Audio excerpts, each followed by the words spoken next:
Today, I'm taking the AITO M7 with ADS 3.2 for a spin on Lixiao Road, a newly popular route that's notorious for 10-hour traffic jams. And no, it's not named after the celebrity Lixiao. This scenic highway connects Lixian and Xiaojin counties. I'm following a BMW X5. Can you tell which one's using intelligent driving? The M7 is as smooth as a seasoned driver. Just a heads up, if a car gets too close, the automatic emergency braking (AEB) might kick in unexpectedly. Whoa, that was close. Now I understand why Lixiao Road gets jammed for 10 hours.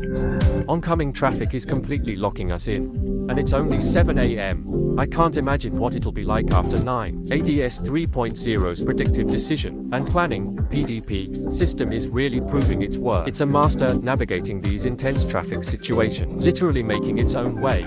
So is Lixiao Road worth braving the 10-hour traffic? Check out my drone footage and let's discuss in the comments.